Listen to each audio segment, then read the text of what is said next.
Okay children, a very good morning to all of you. Children, in the previous two classes, I discussed about compound interest. What is compound interest? How to calculate compound interest using what? Unitary method I had discussed. The different terms connected with unitary method, how that is your principal rate, time period, conversion period, how to find conversion, what is conversion period particularly. I had discussed everything in detail. When interest is compounded, your annually, half yearly and quarterly. These are the things which we have discussed. What is the difference between compound interest and simple interest? It was also discussed in the first class. So now the formula, now the thing is, children, in that class we saw that while calculating compound interest using unitary method, it was taking a lot of time. Of course it is true. If the time period is given 5 years, suppose 4 years, 5 years, then in that case if you calculate the compound interest using your unitary method, it will take a lot of time. So to avoid that, for the sake of convenience, we can use formula to compute or calculate compound interest also. Like we use the formula SI, for simple interest we use the formula P into R into T by 100. So similarly, what will be the formula to calculate compound interest? Okay, so there is a formula, let us derive. Okay, now there are the formula, this formula which we are going to derive is only what? When interest is compounded annually. Because when interest is compounded half yearly and quarterly, the formula will be different. So let us discuss the first case. When interest is compounded annually, what will be the formula to compute compound interest? Okay, let us see. Suppose, so formula for compound interest, when interest compounded what? Annually, okay, or yearly. Suppose the sum is given P, rate is R% per annum, compounded annually, and conversion period, as I have already told you, if the interest is compounded annually, then conversion period N will be equal to the time period given in years. So N equal to T. Okay. Now see.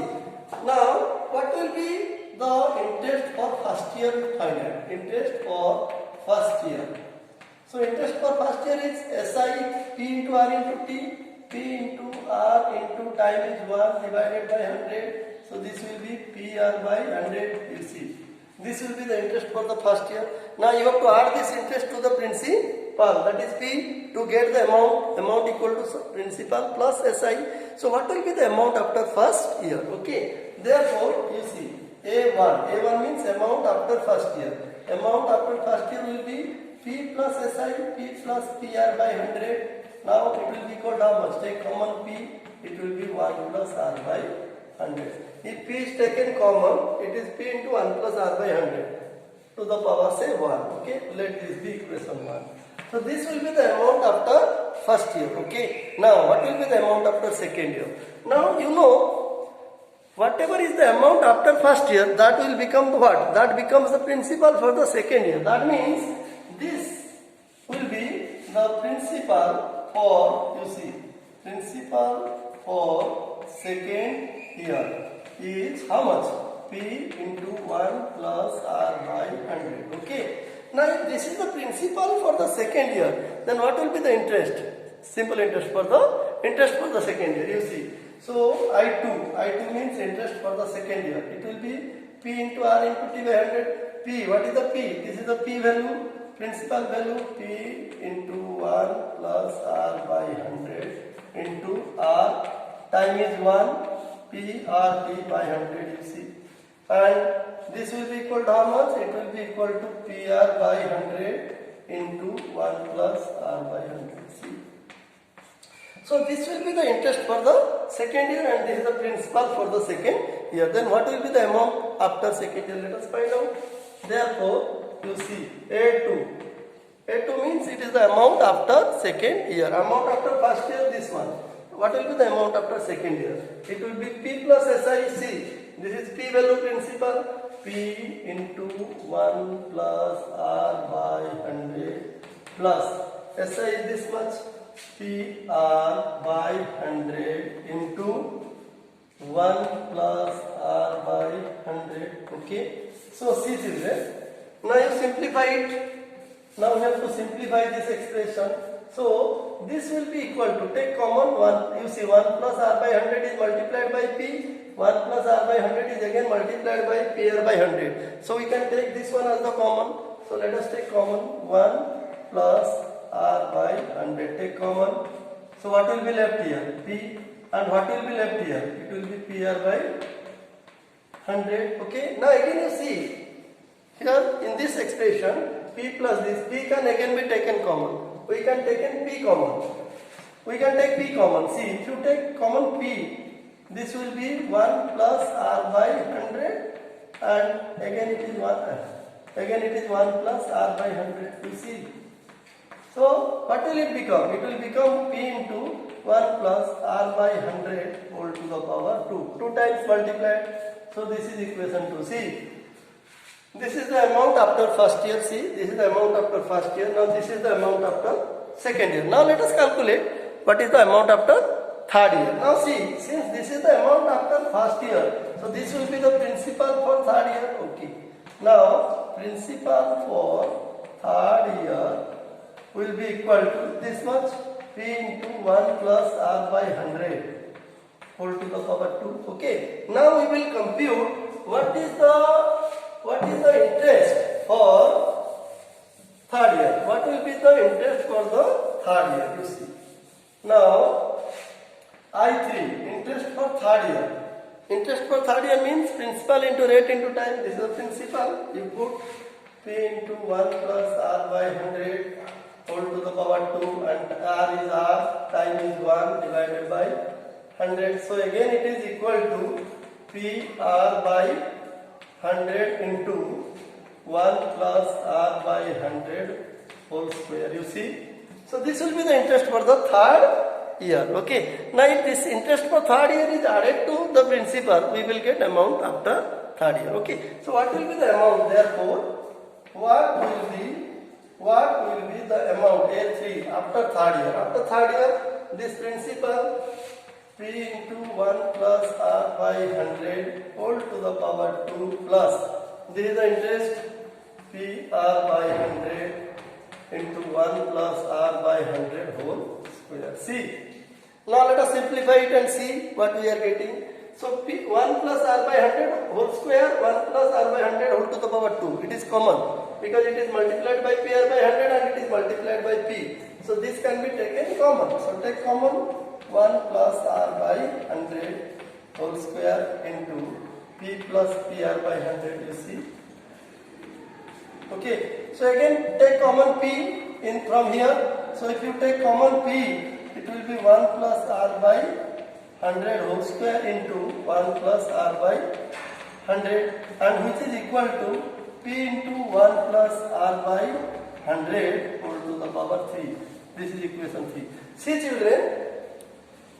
So what did you see? After third year, this will be the amount. P into 1 plus R by 100 whole to the power 3. After second year, the amount is P into 1 plus R by 100 whole to the power 2. And after first year, I had written, you see, this was the amount 1 plus R by 100 to the power 1. You see, this was the amount after first year. This is the amount after second year, and this is the amount after third year. So from this we can say what will be the amount if the interest is compounded annually. What will be the amount after n years? We can easily say. Therefore, you see, therefore amount after n years. You see, therefore amount after n years is, what is the formula? After first year, look at, after first year the amount is P into 1 plus R by 100 whole to the power 1. After second year the amount is this much, P into 1 plus R by 100 whole to the power 2. After third year, this is the formula, P into 1 plus R by 100 whole to the power 3. So definitely after n years, the formula for amount will be P into 1 plus R by what? 100 whole to the power n. You see, this is the formula for amount. Children, try to understand. This is the formula for amount when interest is compounded annually. We are discussing the formula of compound interest when interest is compounded annually. Okay, when it is compounded half yearly and your quarterly, the formula will be different. I will discuss in another class. Okay, so this is the formula to find the compound amount. This is the not compound interest. This is the formula to find the amount when interest is compounded what? Your annually. So now you can easily find out what is the compound interest. Therefore, if you got the amount, so compound interest will be equal to amount minus what? Principal. You know, amount minus principal is the compound interest. So what is the amount? The amount is, you see, amount is, there is no need. You can, yes, you can further simplify it. Amount P into 1 plus R by 100 whole to the power n minus P. Now take common P. It will be 1 plus R by 100 whole to the power n minus 1. See, this is the formula for compound interest. See children, this will be the direct formula. This will be the direct formula to find compound interest when interest is compounded annually. P into 1 plus R by 100 whole to the power n minus 1. N, you know what is n? N is conversion period. It will be given in the question, okay? Which is equal to the time period. When interest is compounded annually, I said conversion period and time period are same, okay? N equal to t. So whatever is the value of t, that will be equal to n. If interest is compounded annually, that you have to keep in mind, okay? So this is the direct formula to calculate compound interest. Without using this formula directly, if you want to calculate the compound interest, what you will do? Simply you will calculate the amount using this formula. First you find the amount, whatever principal is given, you subtract the principal from the amount, you will get the compound interest. Children, I hope you understood what is the formula to find compound interest and amount when interest is compounded annually. So we will discuss more about it. Formula for compound interest when interest is compounded half yearly and quarterly in the next class. Then we will discuss some problems so that you will understand the chapter better. Okay. So I think whatever I discussed, children, you understood. Okay. Thank you.